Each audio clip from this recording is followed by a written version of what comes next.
personnes ont témoigné ces difficultés de rentrer dans « je suis » et avec mon prénom. On peut aussi voir ces difficultés de prendre la responsabilité de sa propre vie, de sa propre histoire. C'est-à-dire qu'en réalité, et je comprends la difficulté qu'on peut ressentir à re-rentrer dans son histoire, c'est un peu comme quand vous êtes en vacances et que vous rentrez, il va falloir aller au boulot le lundi matin. C'est la même chose, c'est-à-dire que je reviens dans la responsabilité, je reviens dans l'effort, la confrontation. D'accord? Mais le bug dans tout ça, pourquoi c'est vécu dans la confrontation, dans l'effort? La vie ne vous demande rien. C'est-à-dire que quand vous revenez de vacances, par exemple, je prends ça, et que vous appréhendez, il faut retourner au boulot, pourquoi ça ne pourrait pas être une joie? Parce que vous soyez en vacances ou dans votre travail, vous êtes le même ou la même. Donc pourquoi y a-t-il une pression qui est exercée à ce moment-là? Moi j'aime beaucoup Alain. Il me fait vivre des trucs sympas. Je ne vais pas me dire, ah mince, hein?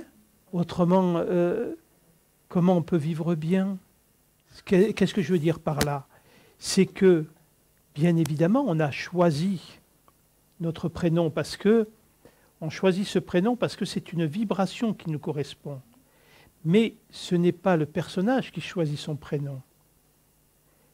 C'est la conscience qui s'incarne, qui choisit cette fréquence.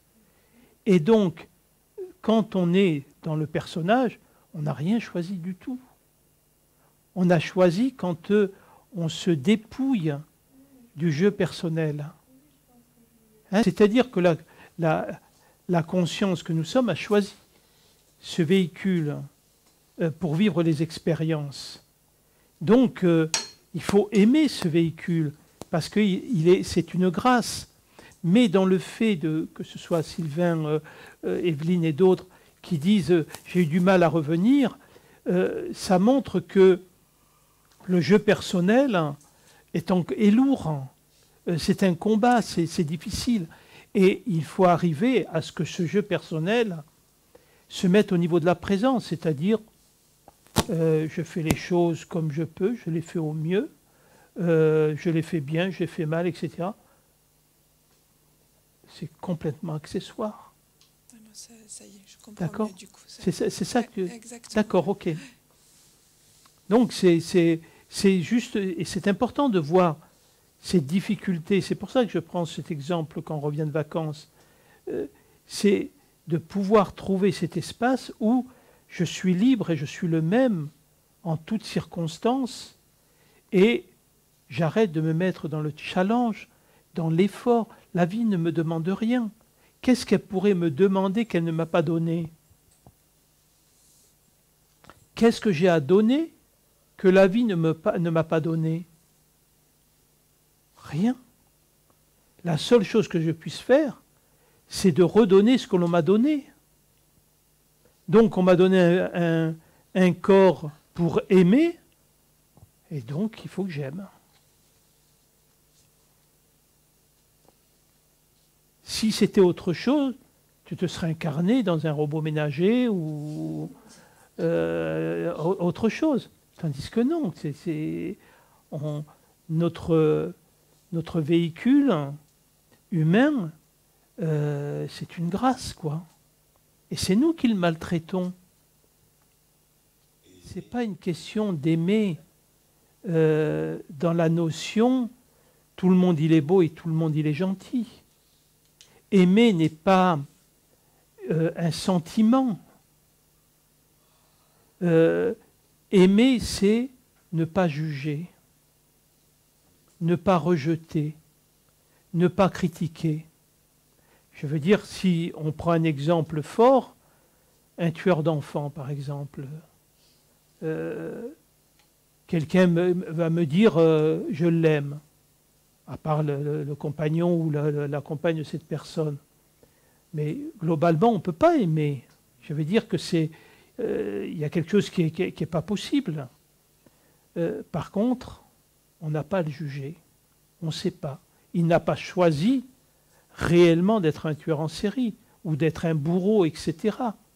Et si nous avions cette capacité de prendre du recul et de voir plusieurs de ces incarnations, on trouverait que c'est complètement normal qu'il soit ça. Qu'il y a tout à fait une logique à cet endroit-là. D'accord ? D'accord. Et on en revient un peu à ce que tu as dit ce matin, tu vois. Il y a une confusion pour toi avec le sens de qu'est-ce que l'amour ? Tu vois, il y a un endroit qui n'est pas vu réellement. L'amour, c'est la vie, en fait. C'est ce qui donne vie à tout. C'est pas un sentiment, c'est pas une attention. L'amour humain, c'est du troc. C'est-à-dire, je t'aime tant que tu m'aimes. Si moi je t'aime et toi tu ne me donnes pas d'attention, je t'aime plus. C'est pas l'amour, c'est une des fréquences les plus éloignées du rayon qui est l'amour véritable. Oui, je comprends ça. Oui. Hein, tu vois ? Donc, tu n'as pas à aimer si la personne, ça ne vibre pas en toi. Mais tu n'as ni à la juger, ni à la condamner, ni à la critiquer, ni à la rejeter. Et là, quand tu enlèves ça, tu es dans l'amour.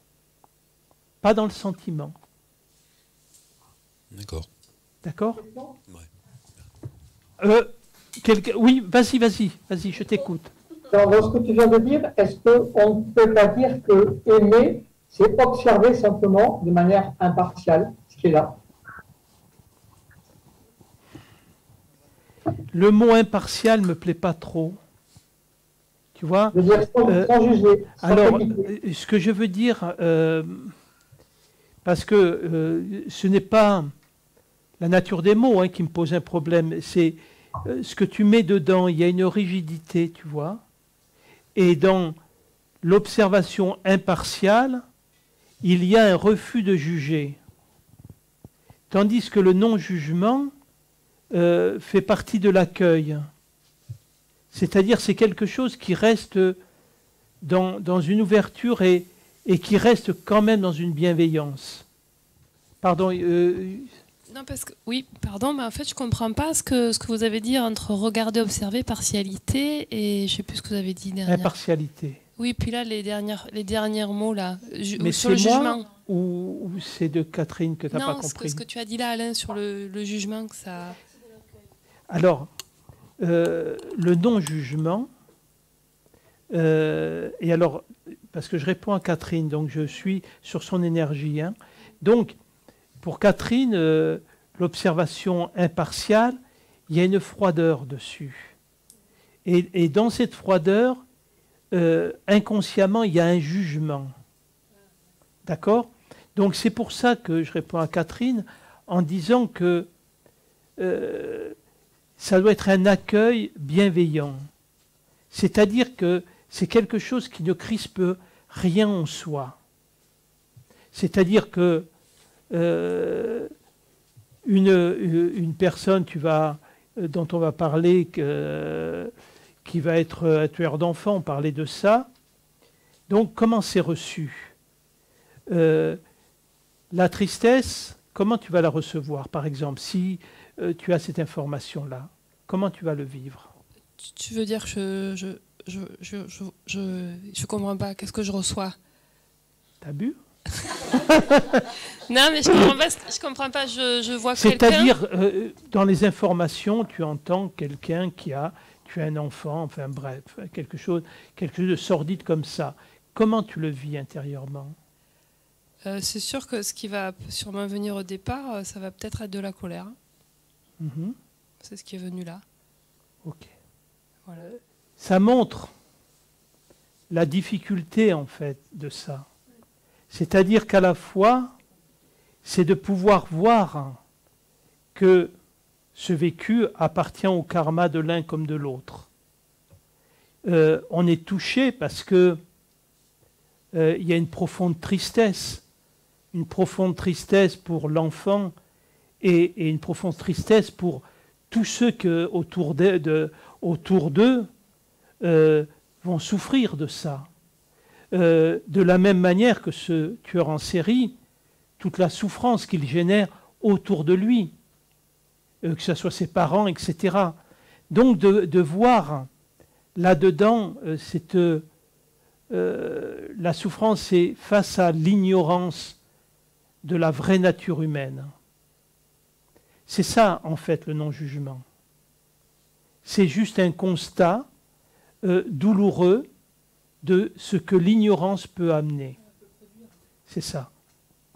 Donc, dedans, quand on va se mettre à cet endroit-là, il y a, comment dire, on projette de l'amour sur l'un comme sur l'autre, et ainsi que sur toutes les personnes qui sont concernées. Et en sachant en plus que cet événement, il est un enseignement pour plein d'autres personnes. Mais si, effectivement, on se pose juste au niveau du jeu personnel dans le jugement, on n'est plus à cet endroit-là, quoi. On condamne, il n'y a pas d'ouverture de cœur. Si nous savions, très honnêtement, toutes les horreurs qu'on a commises, chacun de nous, au fil de nos vies, on se ferait petit dans le jugement et la condamnation. Juste, est-ce qu'on peut dire que si on voit apparaître ça, parce que ça vient, si l'émotion elle vient de suite, et qu'après avec l'analyse mentale on se raisonne, tu vois, j'ai envie de dire c'est ok aussi. Mais c'est ok dans tous les sens, même si effectivement tu y vas avec un fusil et tu vas le tuer. Oui. C'est ok, il n'y a pas de souci, c'est ce que tu devais faire. Il n'y a pas de bonne ou de mauvaise chose là-dedans. Il n'y a pas la bonne réponse.